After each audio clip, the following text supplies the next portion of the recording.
guys, Miss Sweet here from Miss Sweet's Crafting Therapy. How are all my sweet unicorns doing? I hope everybody's doing well. At some point I will talk to you about what's been going on in my life and a little bit of a personal tragedy. But I'm not ready to talk about that. What I want to talk about as I work on my Snow White diamond painting to you is about AI, or artificial intelligence, and the controversy it seems to be making with everybody. And well, not everybody, some, and I've heard from other YouTubers of comments they're getting from users or the so-called keyboard warriors. And I had one make a comment to me, and and my response back to them was, well, teach me about it. Tell me about it. Don't just say, oh, don't buy that. Well, why? Explain to me what's wrong with it. And, that person never responded to me. And I'm just seeing or hearing a lot more people are being keyboard warriors about this. So I wanted to have an intelligent adult conversation with you about AI. And, I've looked up a few articles, read a couple of articles on it, and I've got some thoughts. And, anything is debatable. And I'm open to anything I say as being debatable in an intelligent manner. Don't pop off. Don't be a keyboard warrior. Bring valid points to the table. It opens the discussion for all of us. Because what do we know other than what we're told? And unless people, and this is what I find, a lot of people will just start popping off because they heard one thing bad, and they don't look into it themselves. What is it? What does this mean? What is my part in it? What can I do? What can I do? And that was, my thing, because everybody's saying, well, that's an AI generated image. Okay. So what does that mean to me? And there was one particular artist who did an Instagram reel, and I'm not going to name names, but, it's using copyrighted artwork to make these things, and you shouldn't do this. Well, okay. How do I know? How do I know that image was based on a copyrighted image? I don't. And the next question comes to mind. Whose job is it? Is it really my job to police every coloring book that's listed on Amazon? Am I, the lay user of a coloring book, supposed to know? I don't think so. And here's where I'm going to kind of take it. So AI. So AI meaning artificial intelligence. It has been around since 1956 when it was first developed. And it has been up and coming. What has happened in the last 12 to 24 months, is that companies, AI has become more intelligent. Programmers have come up with better and more programs. And that's the biggest controversy now, is there's new programs out there on the market that are using images. And in the case of coloring books or artwork, let's just say artwork, because it's not just coloring books, folks. It comes down to this painting that I'm working on right now. Okay. And I'm going to make some points about all of it and where my brain has kind of taken me. And I'm going to try and not go off on tangents, just make my points. I have a little bit of notebook here, and I just want to make these points, and let's see, open up your minds, think about things before you become the keyboard warrior. Okay. So AI has been around forever. It's not going away, folks. It's no way going away. New programs have come out in the last 12 months that people are using that can create artwork. Now, there's a whole couple, I've read 3-4 articles. But bottom line, in layman's terms, when they created these programs, now, they being people, okay? And going back to the very first computer, a computer is only as smart as the programmer. It's what we, people, feed into that computer.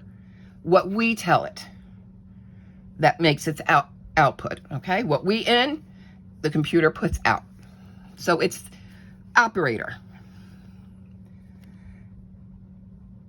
They have trained these programs, and they went out, and I read where there's a couple of companies that are refusing to say how they created their artificial intelligence, but basically, like the chess game, the computer chess game, it had to be fed this information. So the program goes out across the internet, and this is where the first fault, or I don't know if it's fault, but anything that's on the internet is available.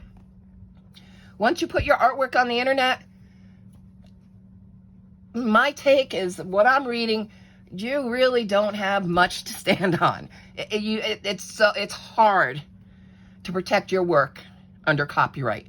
It's hard. And we'll get back to that point. So anyway, it goes out and it searches all kinds of images and feeds it into its program. So when you type in, I want an image of Snow White dancing with Snoopy, it's going to come up and create this image based on all the images it's found in the internet and that whole wide web, and come up with an image. Now, I've read some things where that's not really as simple. It's not as simple as that. The user of the program still has to manipulate that artwork to make, especially if you're doing a coloring book, they can make it into line art. If they want to make it a grayscale, they still have to manipulate that artwork. They still have to make it clearer. It's not 100. So they still have to do something to it to change it, to make it usable as what they want it to be. So in this case, we'll say a coloring book. So it's not, oh, I just go in and say, no, there's still some action that needs to be done to clean that up, to make it a viable line art picture to color, or grayscale picture to color. Okay. So it's not completely easy. 1, 2, 3, that's all I have to say. And there are tons of YouTube videos that you can go and look up artificial intelligence and how to make a coloring book using artificial intelligence. There's videos on YouTube for that. Look them up. You could do it yourself. Okay, so the biggest problem I see is that these computer programmers sent this little AI guy out, and let's make him, little Al, went out there and searched the whole internet looking for images, came back, and that's how it now bases its decisions when you ask that program to do something. Well, within that subset of images, it also took copyrighted images. So images that were technically copyrighted got fed into this, and when you ask it to create something, it may base it on an image that was created by Hannah Lynn. And I'm just throwing names out there. I'm not saying they've done this. This has happened. I don't know. I'm just trying to make this relatable so we can all understand what's happening and what goes on. And so you might see something, wow, that looks similar, but it's not.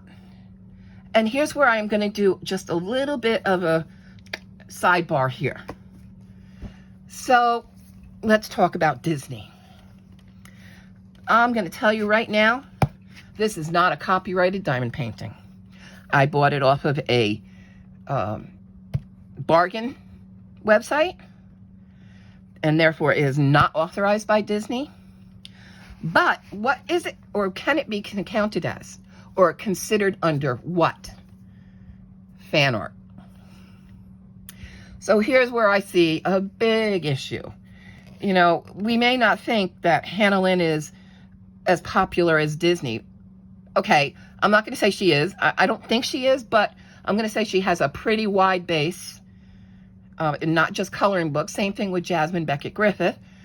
Pretty wide base of people who like their art, right? So we may see fan art of their artwork. Is fan art copyright infringement? Technically, yes.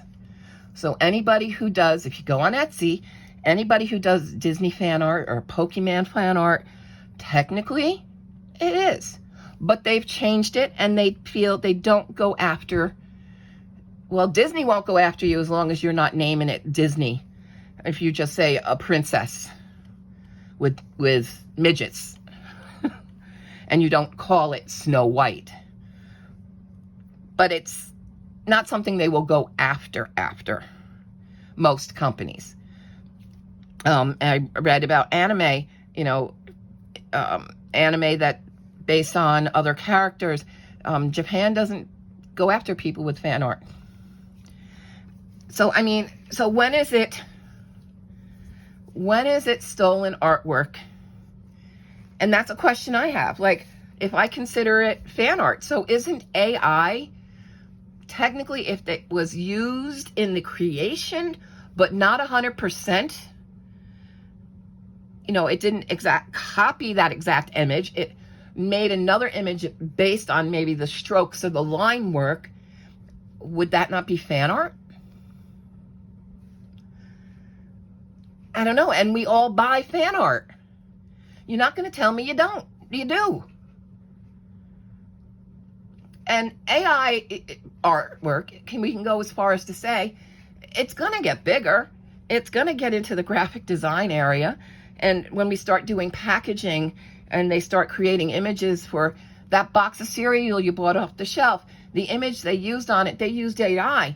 Oh, but, oh man, I can't buy that cereal anymore because that looks like a Hannah Lynn image. But it's really maybe fan art?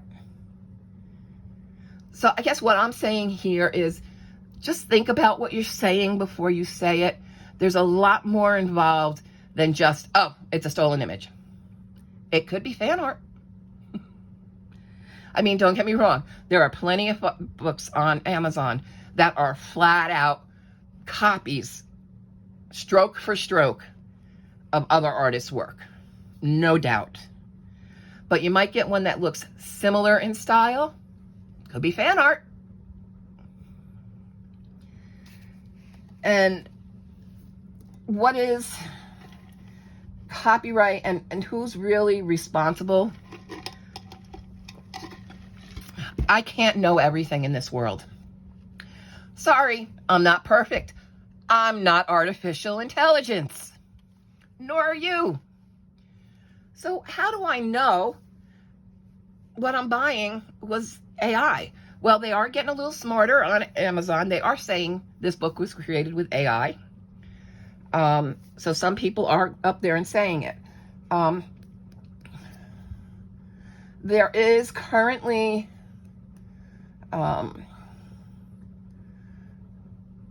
copyright issues, and I started reading this about copyright in artwork, and there is such a blurred line in copyright laws about what can be considered a copyright and what can't. But I think the most important thing right now, without the laws being changed, the U.S. Copyright Office considers artificial intelligent programs are unable to hold copyright. So if they created something under artificial intelligence, there is no copyright. So that goes for anybody that creates artwork on any type of computer-based program, doesn't it? All of those that are using their iPads to draw, isn't that a given input to a computer program to get an output? Yeah, there's so much to consider, and that's what I want you just to realize. It's not just a cut and dry thing, and it's not something we're all going to know. And we should not become keyboard warriors and knock people down because, oh, that looks AI. Do you know that for a fact? I don't. AI is not, it's the books that you're seeing, that's one form of AI, but simple line art drawings could have been created with AI. Not just these extravagant images you're seeing. A simple line art book could be AI. So open your minds and close your mouth, or stop using your fingers and think about something before you say it. Look into it, research it. There is currently a lawsuit pending by a few artists. There is litigation against a couple of companies that created AI programs. And basically that's still pending. But I guess the biggest thing is when they're training, what they're looking at here is when they're training these programs, they need to train these programs to exclude copyright images. Okay? So an artist, and it's up to the artist of the copyrighted image, not you, not me, to opt out of their images being used in these AI programs. So it's up to the artist. I can't do that for them. You can't do that for them. They have to do that. I don't have control over that. There is so much else going on in this world. And there are things that we never seem to learn, that we think things we have control over, and there's things we don't. This is not one of them. I mean, if you don't like an image, you think it looks like so-and-so, then don't buy it. That's your choice. We all have choice. But don't tell me you've never done it. Don't tell me you'll never do it. Because you will. You will unknowingly do it. And just like if you do anything like this, fan art is actually a form of copyright infringement. So I had to get on my soapbox. I'm sorry if, no, you know what? I don't want to say I'm sorry. These are just my thoughts, my scrambled thoughts.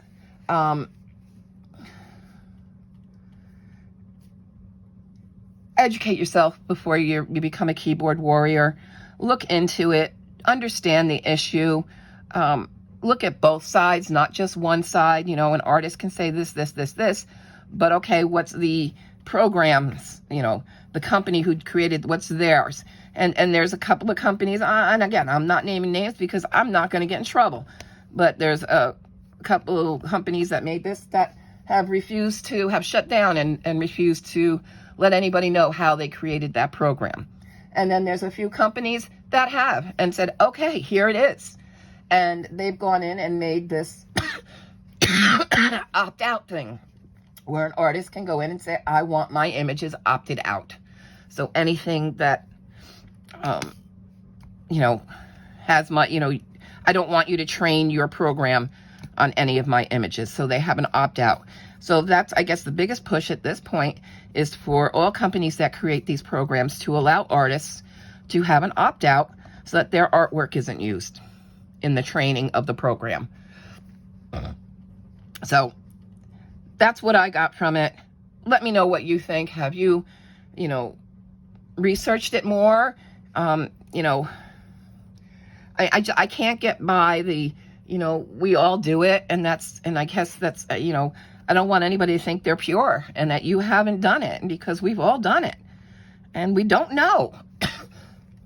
Nor can we all be expected to know that was a copyrighted image. I mean, some of it are smack dab right, slap us in the face, and we know it is. Yeah, avoid that. But we don't always know. And you can't always say, oh, it is. You don't know. And I'm going to say, if if I ever put a book up that may be AI, I do have a few coming up that are AI. If you can tell me, again, intelligently, on whose work was exactly copied to use that to make that picture, then I want to know. I want to know that info. So, all right, guys, I'm going to come down off my soapbox. Thank you for listening to me, and I'm going to get back to finishing my uncopyrighted diamond painting, and I'll see you guys real soon. Bye.